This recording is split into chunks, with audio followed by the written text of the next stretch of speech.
سلام، زهرا دوست پرور هستم. به کانال یوتیوبم خوش اومد. تو این ویدیو میخوام 5 تا راهکار بهت بدم که بتونی کسی رو که خیلی دوستش داری اما رابطت باهاش به نتیجه نمیرسه رو فراموش کنی.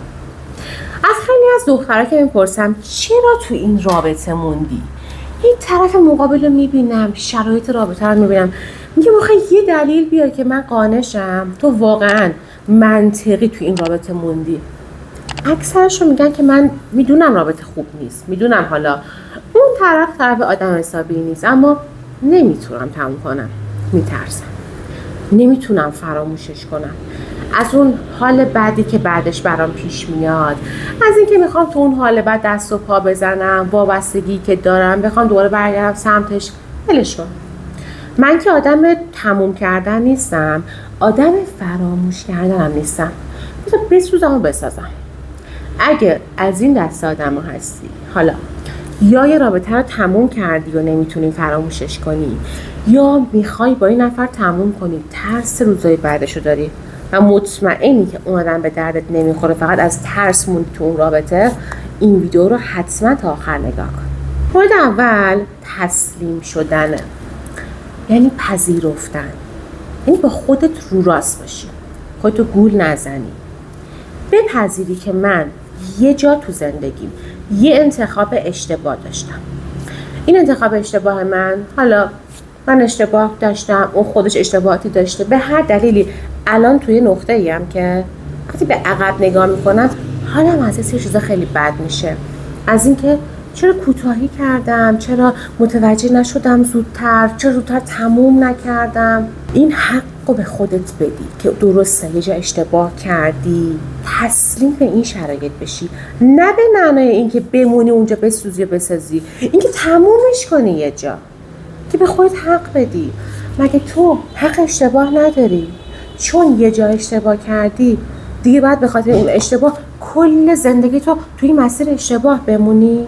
اینجا خیلی مهمه که انتخاب تو رها شدن باشه، که انتخابت این باشه که یه روزی وقتی برمیگردی به گذشته، به الانت نگاه میکنی که داری تصمیم مهم زندگی تو میگیری، به خودت افتخار کنی، بگی کار سختی بود ولی من انجامش دادم، روزای سختی پشت سر گذاشتم ولی رفتم این مسیر رو. نه اینکه بگی یه اون سوختم و ساختم و هیچی نگفتم و هیچ کاری نکردم. میدونم تموم کردن روزهای سختی رو بعدش داره، اما به این سختی میارزه که تو از این زندان رها بشی. مورد دوم خیلی مهمه، حواست به احساساتی که تو این دوره تجربه میکنی باشه.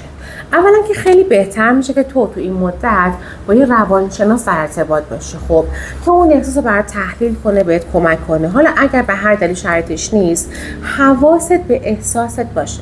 یعنی الان مثلا داری غم رو تجربه میکنی، خیلی حالت بده، خیلی ناراحته، خیلی غم داری، بخواد فکر کن چی شد که من انقدر امروز حالم بده، تو این لحظه انقدر حالم بد شده. خب صبح رفتم کافه که ما با هم میرفتیم، اونجا که رفتم خاطره ها اومد بالا، حال من بد شده. خب تو اون کافه که میرفتم حال من خوب بود؟ نه، فقط این بود. یا بعدش دعوا داشتیم، یا قبلش، یا مثلا فلان کارو میکرد، چون بالاخره رابطه دلیل داشته که تموم شده دیگه. احساس رو تحلیل کن، نذار این قمه این بالا بمونه، فقط نگاهش کنی، ندونی از کجا میاد، نگاهش کن، لمسش کن.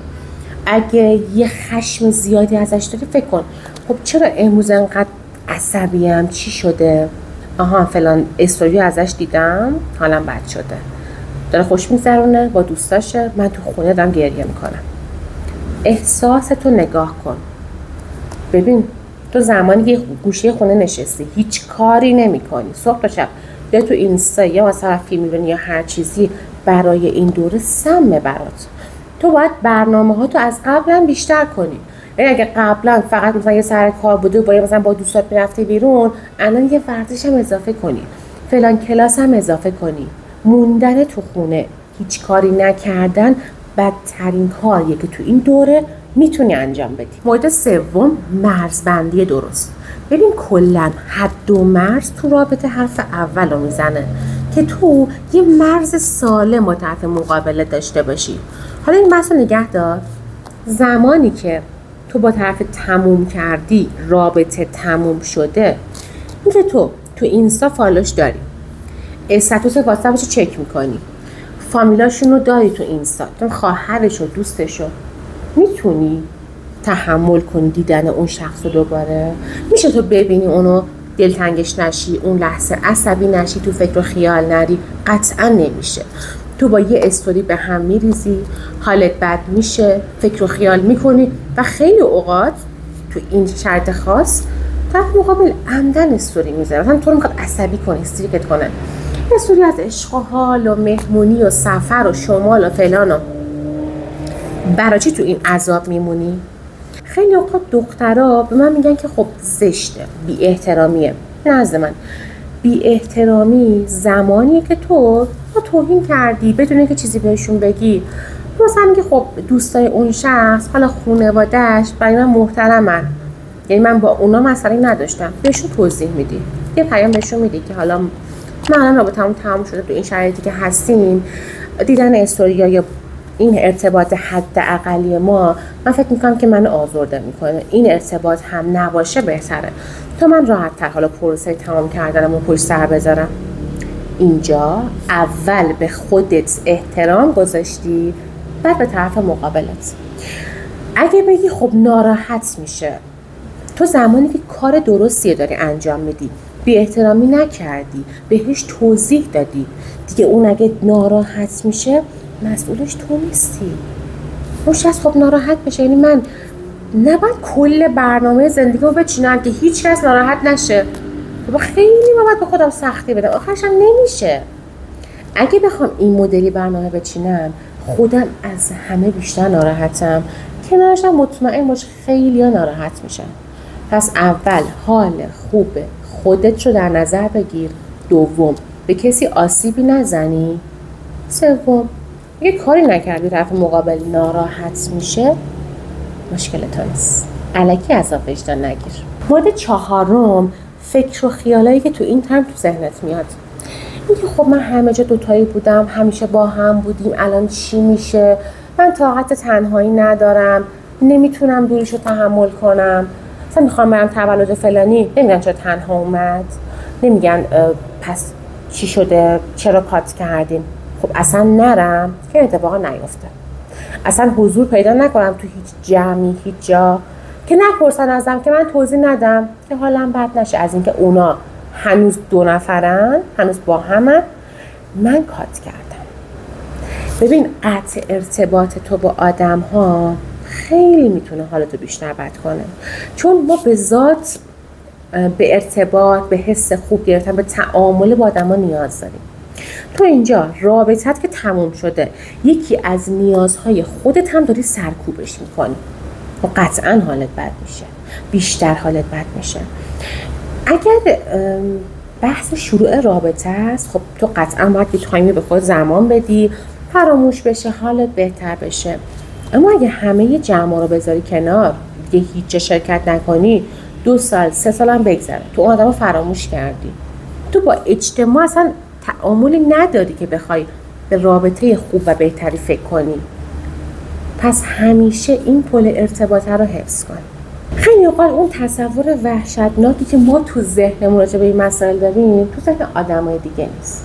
اونا درگیر زندگی خودشونن، درگیر رابطه خودشونن. خب تو فکر می‌کنی که الان اونا چی میگن و چی میشه، فقط خودتو عذاب میدی. مرحله پنجم اینه که تو اینجا میفتی تو اون تله‌ای که خب حوصله ندارن، ترجیح میدن تنها باشن.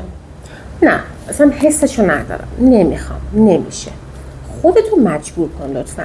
میدونم آدم وقتی که دل و دماغ نداره، تو حال خوبی نیست، حوصله جمع و مهمونی و آدم رو دیگه اصلا نداره، اما خودتو مجبور کن.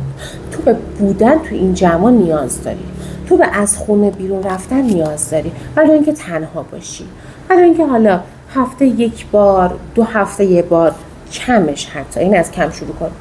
اما حواست به بهونه‌هایی که اون لحظه میاری برای اینکه اون کار رو انجام ندی باشه.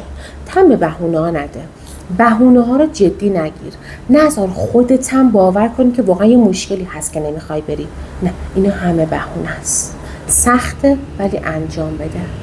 حواست باشه تو این دوره خیلی بیشتر باید مراقب خودت باشی، باید کنار خودت باشی، با سرزنش، با صحبت بد با خودت، با فکر و خیالای بد درباره خودت.